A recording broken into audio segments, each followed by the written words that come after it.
Assalamualaikum warahmatullahi wabarakatuh. Hari ini kita akan mempresentasikan tugas bahasa Indonesia dan ini anggota kelompok kami. Perkenalkan, nama saya Fajar Sidik Azik dengan NIM 24123284. Perkenalkan, nama saya Putri Marlina dengan NIM 24123283. Perkenalkan, nama saya Muhammad Bin Syafira dengan NIM 24 12 33 26. Kalimat: menarik tidaknya sebuah tulisan tidak hanya disebabkan oleh masalah yang disajikan, tapi juga cara penyajian masalah tersebut. Faktor penyajian: 1. Bagaimana gagasan ditata dan diorganisir. 2. Bagaimana pemanfaatan perangkat kebahasaan, ejaan, dan kalimat efektif.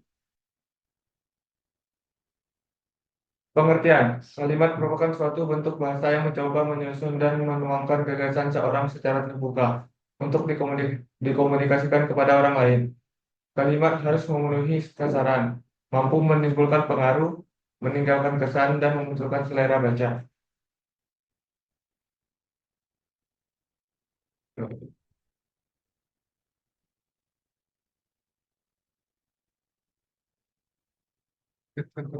Kita tulisnya aja ya. Bawah. Lanjutan. Kalimat merupakan suatu bahasa terkecil dalam wujud lisan atau tulisan. Kalimat yang mengungkapkan isi pikiran secara utuh. Dalam wujud lisan, kalimat diucapkan dengan suara naik turun, keras, lembut, di sela jeda, dan diakhiri dengan intonasi akhir. Dalam wujud tulisan berhuruf Latin, kalimat dimulai dengan huruf kapital dan diakhiri dengan tanda baca akhir, seperti tanda titik, tanda tanya, dan tanda seru. 3. Sekurang-kurangnya kalimat untuk memiliki subjek S dan predikat T. Contoh, berdasarkan predikatnya, kalimat dalam bahasa Indonesia ada dua macam. 1. Kalimat yang berpredikat kata kerja. 2. Kalimat yang berpredikat bukan kata kerja. Contoh, Universitas Amikom Yogyakarta menyelenggarakan wisuda sarjana di Grand Pacific Hall. Ruangan itu membutuhkan 300 kursi. Kuris. Kursi juga. Enggak tahu. Ciri-ciri kalimat: berintonasi akhir, minimal terdiri atas subjek dan predikat. 3. Predikat transitif disertai objek intransitif dapat diikuti perlengkap. 4. Mengandung pikiran yang utuh dan kesatuan makna. 5. Menggunakan urutan yang logis. 6. Dalam bahasa tulis diawali huruf kapital dan diakhiri titik atau. Apakah ini kalimat? Siapa yang menyelenggarakan wisuda sarjana di Grand Pacific Hall? Rektor Universitas Amikom Yogyakarta memimpin upacara Hari Pendidikan Nasional. Dalam ruangan itu memerlukan 3 buah kursi. Mendirikan pabrik baja di Yogyakarta. Dan makanan bersyarat menyehatkan kita. Unsur kalimat: subjek, predikat, objek, pelengkap, dan keterangan.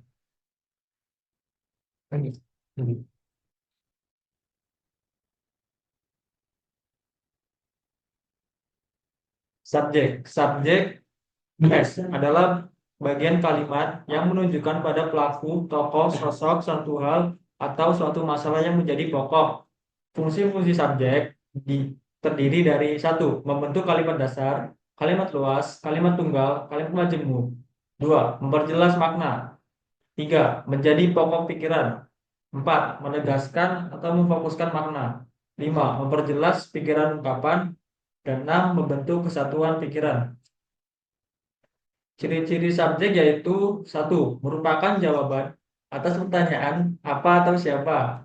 2. Dapat disertai kata ini atau itu. 3. Dapat didahului kata depan atau preposisi. 4. Berupa nomina atau frasa nominal.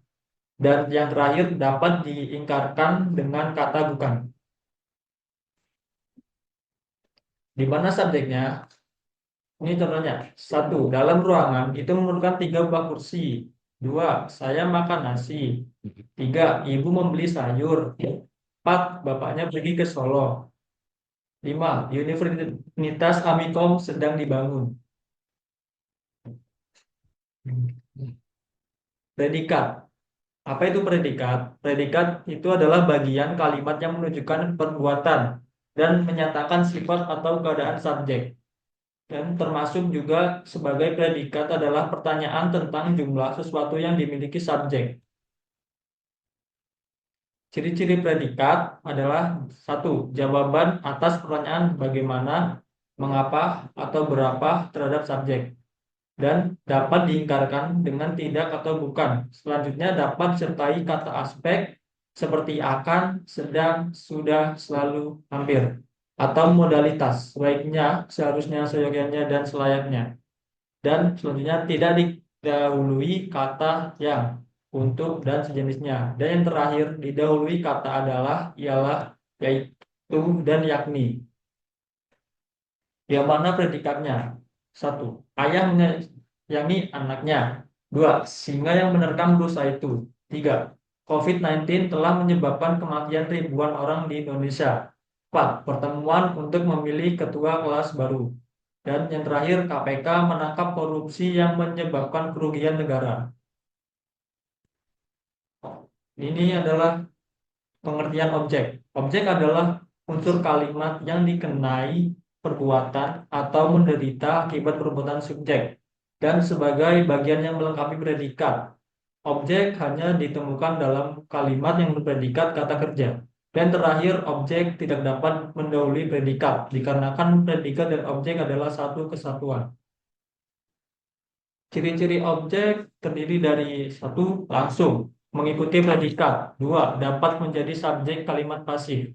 Tiga, tidak didahului kata depan atau preposisi seperti di, ke, dari. Dan yang terakhir, dapat didahului kata bahwa.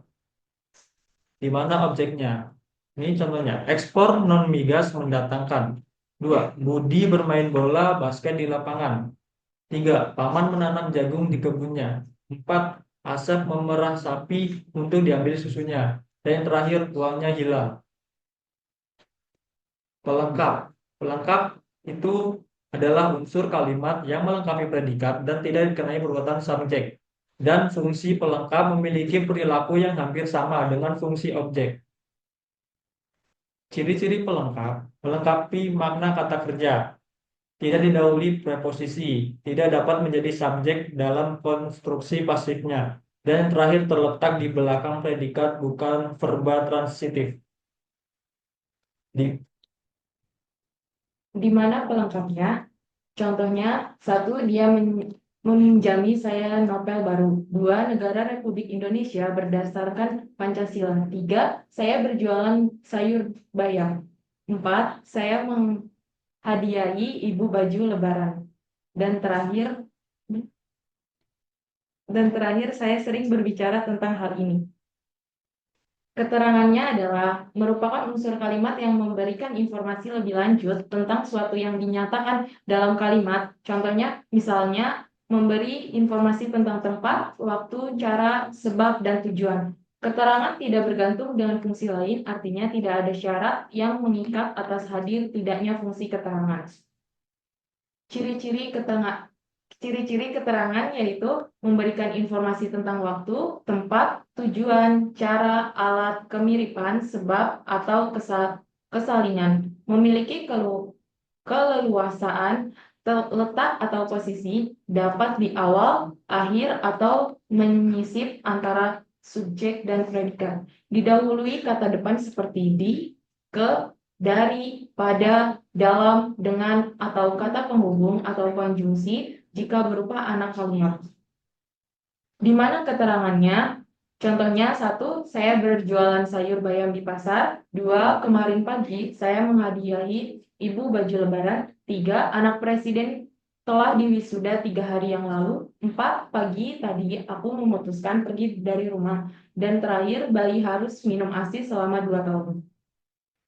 Jenis kalimat. Satu, kalimat tunggal. Kalimat tunggal adalah kalimat yang hanya terdiri atas 2 unsur inti, pembentukan kalimat, subjek dan predikat, dan boleh diperluas dengan salah satu atau lebih unsur-unsur tambahan, objek dan keterangan. Asalkan unsur-unsur tambahan itu tidak membentuk pola kalimat baru. ini contoh-contoh kalimat tunggal. Contohnya kalimat tunggal, ayah merokok Susunan pola kalimatnya adalah S dan P.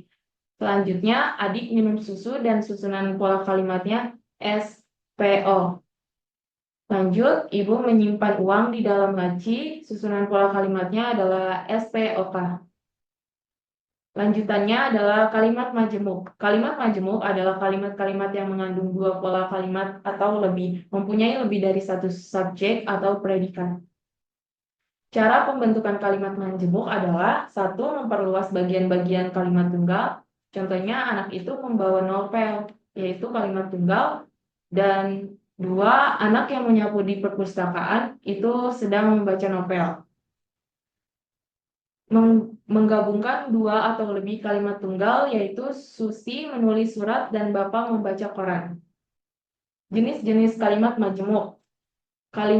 Satu adalah kalimat majemuk setara. Kalimat majemuk setara adalah kalimat majemuk yang bersifat koordinatif sehingga tidak ada saling menerangkan. Lanjutannya adalah jenis-jenis kalimat majemuk setara. Satu, KMS gabungan, menggunakan kata hubung dan serta. Contoh, kalimat membaca dan mereka menulis. Dua, contohnya, direktur berdiri, karyawan duduk teratur, dan para nasabah antri. Lanjutan, jenis-jenis kalimat majemuk setara. KMS pilihan, menggunakan kata hubung atau baik maupun. Contoh, mereka di perpustakaan sedang belajar atau sedang berbicara. Dia harus berangkat ke daerah konflik atau dia harus menjalani hukuman penjara. Lanjutan, jenis-jenis kalimat majemuk setara. KMS perlawanan, menggunakan kata penghubung tetapi, sedangkan, dan melainkan. Contohnya, Amerika tergolong negara maju, tetapi Indonesia tergolong negara berkembang. ITB merupakan perguruan tinggi di Bandung, sedangkan Amikom merupakan perguruan tinggi di Jogja. Lanjutan, jenis-jenis kalimat majemuk setara. KMS urutan, menggunakan kata hubung lalu, lantas, dan kemudian. Contohnya, mula-mula disebutkan nama juara desain tingkat anak-anak, kemudian disebutkan nama-nama juara desain tingkat dewasa. Upacara serah terima pengurus koperasi sudah selesai, lalu rektor mengucapkan selamat. Selanjutnya, kalimat majemuk beringkat. Kalimat majemuk yang terdiri dari peluasan kalimat tunggal, bagian kalimat yang diperluas sehingga membentuk kalimat baru yang disebut anak kalimat. Sedangkan kalimat asal atau bagian tetap disebut induk kalimat. Jenis kalimat majemuk bertingkat. Satu, jenis KMB, AK, keterangan waktu. Ciri-cirinya adalah menggunakan kata hubung ketika, waktu, saat, setelah, dan sebelum. Jenis kedua adalah KMB-AK, keterangan sebab. Ciri-cirinya adalah menggunakan kata hubung, sebab, dan karena. Jenis ketiga adalah KMB-AK, keterangan hasil atau akibat. Ciri-cirinya adalah menggunakan kata hubung hingga, sehingga, dan akhirnya. Jenis keempat yaitu KMB-AK, keterangan syarat. Ciri-cirinya adalah menggunakan kata hubung jika, apabila, kalau, dan andai kata. Jenis kelima adalah KMB-AK, keterangan tujuan. Ciri-cirinya menggunakan kata hubung agar, supaya, demi, untuk, dan guna. Jenis keenam adalah KMB-AK, keterangan cara. Ciri-cirinya menggunakan kata hubung dengan dan dalam. Yang ketujuh, KMB-AK, keterangan posesif. Cirinya menggunakan kata hubung meskipun, walaupun, atau biarpun. Dan kedelapan, KMB-AK pengganti nomina menggunakan kata hubung bahwa. Apakah ada pertanyaan dari audiens? Saya izin bertanya, Ya, kegunaan pelengkap dalam kalimat itu untuk apa? izin menjawab. Jawabannya adalah pelengkap dalam kalimat berfungsi untuk melengkapi informasi, menghususkan objek, melengkapi struktur kalimat, dan memperjelas maksud kalimat. Apakah sudah? Oh iya, iya. Sudah, sudah. Sudah. Ya. Sekian dari kami. Assalamualaikum warahmatullahi wabarakatuh. Oh, Waalaikumsalam. Assalamualaikum warahmatullahi Itu di wabarakatuh. laptop di